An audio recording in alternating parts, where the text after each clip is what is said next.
हाँ जी बच्चों, तो स्वागत है आपका आज की एक और नई यूट्यूब वीडियो में मेरे चैनल पे, जहाँ पे मैं हरप्रीत आपको जो है क्लास 11th एंड 12th की पाइथन और एसक्यूएल जो आप लोगों का आईपीएनसीएस है उसके बारे में और उसके टॉपिक्स आप लोगों को क्लियर कर रहा हूँ। तो आज की जो वीडियो होने वाली है ना, वो सेकंड पार्ट है for the basics of computer organisation. तो हमने लास्ट वीडियो में टाइप्स ऑफ मेमोरीज तक करा था कि रैम एंड रोम नाम की मेमोरी होती है, जहाँ पे मैंने आपको हार्ड डिस्क और एसएसडी के बारे में, रैम के बारे में समझाया था। मैंने बताया था कि इनका नाम जो है वो random access random operating memory क्यों होता है। इन सब चीज़ों के बारे में मैंने आपको समझाया था, और आज जो मैं आप लोगों को समझाने वाला हूँ वो समझाने वाला हूँ कुछ इंपॉर्टेंट टॉपिक्स, जिसके साथ मैं आप लोगों को थोड़ा सा बेसिक इन्फॉर्मेशन भी दूंगा। जैसे how to delete your data from your computer, ये एक टॉपिक है आप लोगों की बुक में। अब मैं अगर आप लोगों को बताऊं तो ये कोई एक यूनिक प्रोसेस नहीं है डिलीट करना डेटा, क्योंकि आप लोग ऑलरेडी जानते हो how to delete your data. कुछ नहीं है, जोन सी फाइल आपने सिलेक्ट करनी है सिलेक्ट करो, कीबोर्ड पे डिलीट का बटन है वो दबाओ, तो फाइल रिसाइकल बिन पे चली जाएगी। फिर रिसाइकल बिन पे जाके राइट क्लिक करो, एम्प्टी रिसाइकल बिन कर दो, तो वो परमानेंटली डिलीट हो जाएगी। पर ये तो एक तरीका हुआ कि हम एक लॉन्ग वे में जा रहे हैं। इसका एक सेकंड तरीका होता है जो सा विदाउट रिसाइकल बिन पे जाए बिना होता है, वो परमानेंटली डिलीट करने के लिए ही होता है। कुछ नहीं करना, फाइल सेलेक्ट करो एंड प्रेस शिफ्ट डिलीट। जब आप शिफ्ट डिलीट करोगे तो जो फाइल होगी वो परमानेंटली डिलीट हो जाती है।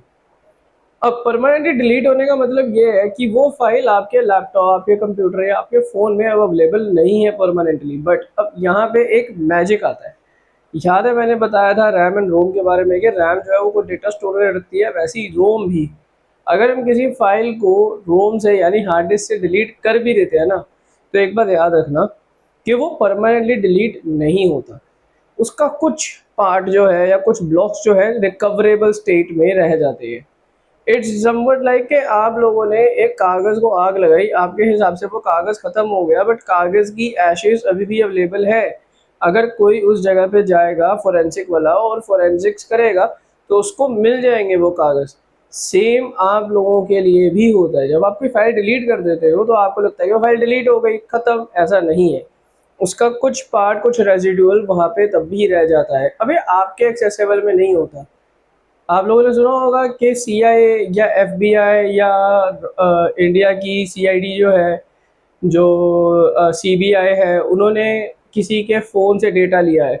ऑब्वियसली यार कोई इतना बेवकूफ़ नहीं होता कि वो अपने फ़ोन में इतना सेंसिटिव डेटा रखे। उसने किसी का कत्ल कर दिया, किसी को एक्सटॉर्शन ले लिया, कुछ कर दिया, तो आपको एक बात समझनी है कि वो डेटा वो अपने पास सेव नहीं रखेगा, वो ऑब्वियसली उसको डिलीट कर देगा। तो how does these organisations recover these data? तो उनके पास कुछ स्पेशल टूल्स होते हैं, उनके पास एक साइबर फोरेंसिक्स की टीम होती है। तो these are called as cyber forensics, जो डिलीटेड डेटा को एक हार्ड डिस्क से रिकवर कर लेते हैं या फ़ोन से रिकवर कर लेते हैं। तो वो ऐसे कुछ टूल्स इस्तेमाल करते हैं जिन वजह से ऐसा हो जाता है। तो अगर आप लोग ये सोचते हो कि आप लोग किसी भी चीज़ को डिलीट कर पाओगे परमानेंटली, तो my friends, nothing can be deleted if it is uploaded और if it is stored in your phone. Uploaded का भी क्यों हिसाब लगाया, आप लोगों ने देखा होगा कि काफ़ी टाइम क्या होता है कि हम लोग इंटरनेट पे कोई भी टाइप की वीडियो अपलोड कर देते हैं। अब पीछे कुछ रीसेंट केसेस भी ऐसे हुए थे, और लेटेस्ट एक फिल्म के साथ भी ऐसा हुआ है, सतलुज फिल्म के साथ, कि वो 2 डेज ओटीटी पे आई और 2 डेज के बाद वो ओटीटी से डाउन कर देगी due to some kind of reasons.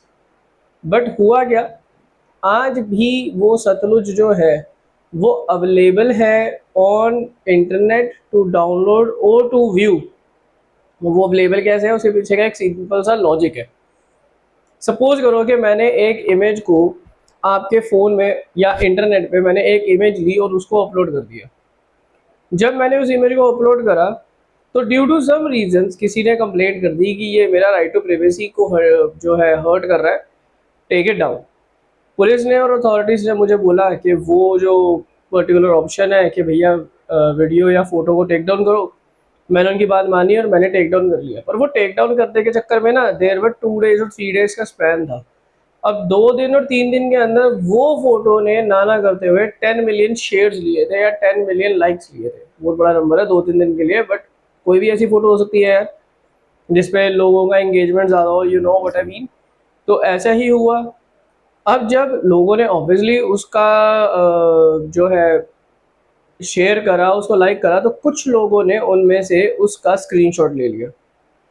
अब जब वो स्क्रीनशॉट लिया तो उन्होंने उसको अपने फ़ोन में सेव कर लिया या अपने डिवाइस में सेव कर लिया। वो चैट जीपीटी पे गए या ग्रॉक पे गए, उन्होंने एक प्रॉम्प्ट लिखा कि एनहेंस दिस इमेज वगैरह वगैरह, कुछ चीज़ें चेंज करी और उन्होंने उस फोटो को एनहेंस करके अपने पास रख लिया। अब now what they can do, the photo is still available on their local computers. वो फिर अपलोड करेंगे, अथॉरिटीज फिर टेक डाउन करेंगी, फिर टेक डाउन होगा, फिर अपलोड होगा। तो photo will never get remove from the internet, क्योंकि वो ऑफलाइन भी अवेलेबल हो गई है, अब ऑनलाइन भी अवेलेबल हो गई है।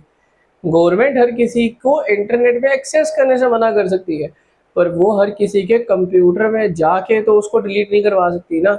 इतना तो नहीं हो सकता। There are more than 10 million, more than 100 millions of users India में अगर है इंटरनेट के, तो हर किसी के फ़ोन को चेक करना और फोटो डिलीट करना इज़ नॉट प्रैक्टिकली इम्पॉसिबल। तो इस तरीके से nothing can be deleted from your computer. But अगर मैं एक बात बोलूँ, what if it is deleted and what if we didn't have any kind of, we didn't put those things on recycle bin, और हम साइबर फोरेंसिक्स के भी नहीं है, तो we don't know how to recover deleted data. तो उसका एक सिंपल सा आंसर है कि आप लोग क्या कर सकते हो, आप लोग उस डेटा का बैकअप कर सकते हो। मतलब उस डेटा को ना मल्टीपल जगह पे स्टोर कर लो। अब मल्टीपल जगह पे स्टोर क्यों करें, सपोज करो कि वो कोई आपका बहुत कॉन्फिडेंशियल या बहुत इंपॉर्टेंट डेटा है, nobody wants to lose that data. मैं आपको एक बात बताता हूँ, पर्सनल एक्सपीरियंस। मेरे पास मैक था, मैक की मेमोरी हर किसी को पता है लिमिटेड है, अप्रॉक्स 256 GB उसको लिमिटेड है। 128 से शुरू होता है, 1 TB तक जाता है। सेंस नहीं बनता 1 TB तक जाने का, वो 2 लाख 3 लाख के पास चला जाता है। तो I opted for like medium version 256 GB। अब मेमोरी लिमिटेड है, so I cannot store so much of things. So what I did, एक सेंसिबल इंसान क्या करता है कि उसने हार्ड डिस्क ले ली। आई बॉट 3 हार्ड डिस्क और 1 TB ईच। मैंने उसमें सारा का सारा डेटा डाला, मेरे बहुत इंपॉर्टेंट सॉफ्टवेयर, बहुत इंपॉर्टेंट डेटा, सब कुछ डाला।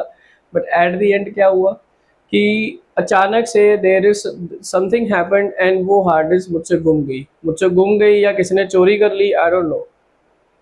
बट अब वो डेटा कहीं अवेलेबल नहीं है। ऑल्दो मैं अपना जो डेटा है वो अभी भी एक्सेस कर पा रहा हूँ, बिकॉज कुछ डेटा आई क्लाउड पे स्टोर था, कुछ डेटा वन ड्राइव पे स्टोर था, थोड़ा थोड़ा बैकअप था मेरे पास। बट अगर मैं उसी हार्ड डिस्क का 3 TB का पूरा बैकअप लेके रखता, तो अगर वो हार्ड डिस्क चोरी भी हो जाती ना, तो मुझे गम नहीं होता।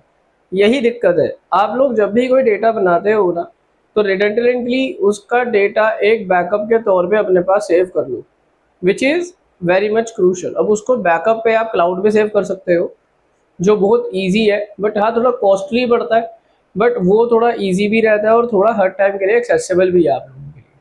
तो ये आपका एक क्रूशल पॉइंट था, that how to delete data. और इसके साथ एक मैंने आपको नॉलेज की बात बताई, even if you deleted a data, data will never get deleted from your computer. It is still accessible, it is still available on a computer. मैं आपको आज भी एक एग्जांपल दे देता हूँ।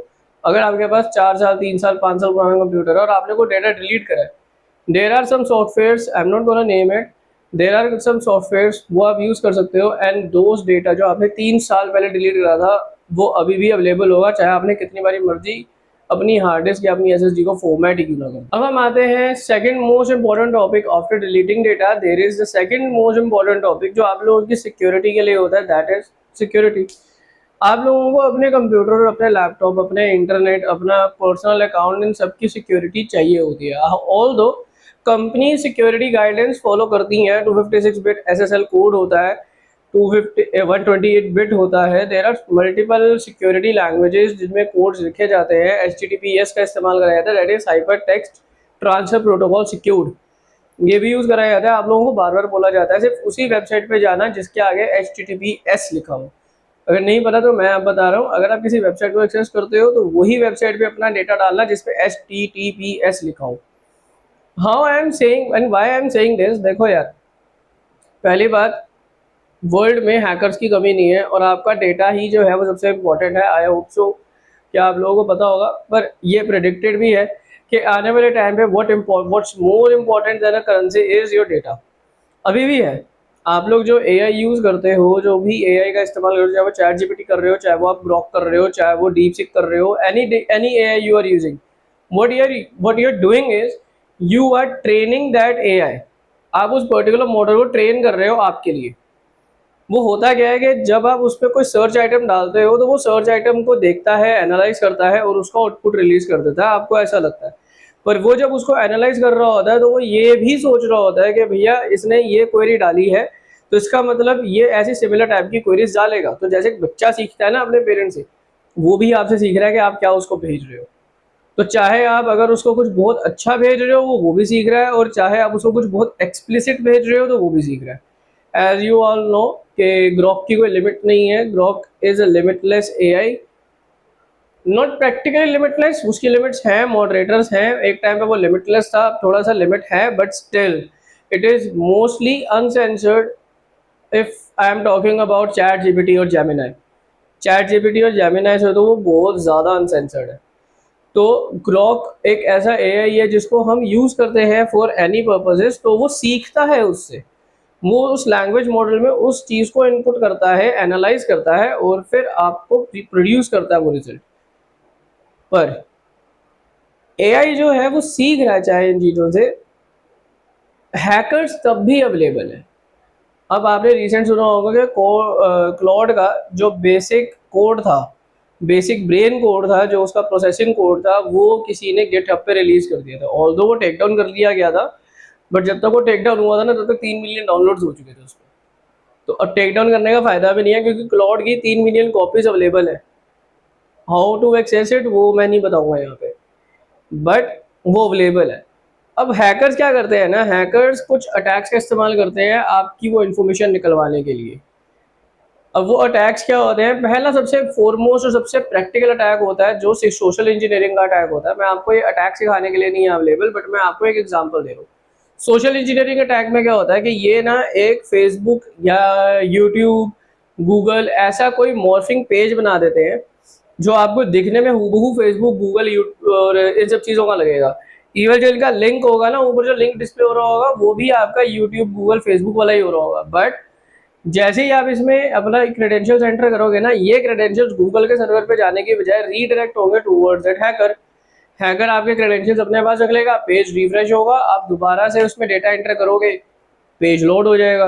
और जब पहले पेज रिफ्रेश हुआ था वो एक मॉर्फिंग पेज था जो रिफ्रेश हुआ, उसने वो डेटा हैकर को भेजा। तो आपका जो यूजर नेम एंड पासवर्ड है वो ऑलरेडी हैकर तक पहुंच चुका है। तो ऐसे करके डेटा निकाला जाता है। दूसरा अटैक होता है ब्रूट फोर्स अटैक। उसमें क्या होता है कि उसमें आप लोगों का यूजर आईडी मेरे पास होता है, तो मैं अपने लैपटॉप को कहता हूँ देखो, अगर तो वो नंबर्स है तो वो ईजी होता है। ईजी कैसे होता है, मुझे पता है कि इतने सीक्वेंस मैक्सिमम ये एक्सेप्ट करेगा। तो व्हाट आई विल डू, मैं एक बेसिक से कोड में चेंज करूंगा जहाँ पे मैं अटेम्प्ट्स को अनलिमिटेड कर दूंगा और फिर मैं ब्रूट फोर्स रन कर दूंगा। ब्रूट फोर्स क्या करेगा, जीरो, एक टाइम जीरो से, वन टाइम जीरो से लेके जितना टाइम वो जीरो एक्सेप्ट कर सकता है तब तक के सारे नंबर रन कर देगा। तो there are millions of combinations. इंसान रन करेगा तो दिक्कत होगी, मशीन जो है उसी मिलियंस ऑफ कॉम्बिनेशंस को विद इन मेरे हिसाब से 3-4 घंटे में वो कर देता है। और ब्रूट फोर्स में जैसे, अब ऑब्वियसली कोई ना कोई कॉम्बिनेशन तो होगा, जैसे ही वो कॉम्बिनेशन हिट होगा तो मेरे पास नोटिफिकेशन आ जाएगी कि जी डिवाइस ओपन हो चुका है। तो ये भी अटैक होता है। अब इससे बचना कैसे है, बचना ऐसे है कि आप लोग पहली तो बात, अपना यूजर नेम एंड पासवर्ड किसी के साथ शेयर मत करो। सेकंड, अपना पासवर्ड जो होता है वो अल्फा न्यूमेरिक रखो, उसमें एक कैरेक्टर कैपिटल में रखो, बाकी सारे कैपिटल, बाकी सारे स्मॉल में रखो।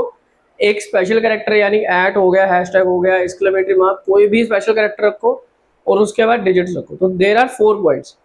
अल्फा न्यूमेरिक होना चाहिए, पहला कैरेक्टर बड़ा होना चाहिए, एक स्पेशल कैरेक्टर होना चाहिए और नंबर होना चाहिए। तो ये एक अच्छा स्ट्रॉन्ग पासवर्ड बनाया जाता है। और कोशिश करो कि ये पासवर्ड एटलीस्ट 8 कैरेक्टर से लेके 16 कैरेक्टर्स लंबा होना चाहिए। अब ऐसा क्यों, क्योंकि जब ऐसा होता है ना तो ऑटोमेटिकली जब ब्रूट फोर्स का अटैक होगा ना तो वो पता है टाइम लिमिट कितनी दिखाता है, वो दिखाता है नाना करते हुए 10 ईयर्स, 100 ईयर्स। क्योंकि अब उसको एक कॉम्बिनेशन रन नहीं करना, उसको जिलियन कॉम्बिनेशन रन करने पड़ जाएंगे इसके, क्योंकि एक वर्ड से बहुत सारे वर्ड्स बन सकते हैं। तो इस तरीके से हम लोग अपने आप को सिक्योर रख सकते हैं। ये सेकंड पार्ट था बेसिक्स ऑफ कंप्यूटर ऑर्गेनाइजेशन का। आई होप सो कि आप लोगों को समझ में आया होगा। अगर आप लोगों को ये वीडियो अच्छी लगी है और अगर आपको ये समझ में आई है तो थैंक यू वेरी मच। और अगर आपको कोई डाउट है तो आप नीचे दिए गए कमेंट सेक्शन में कमेंट कर सकते हो, मैं आपको वहाँ पे रिप्लाई करूँगा। मैं आपसे मिलता हूँ अगली वीडियो में। बाय।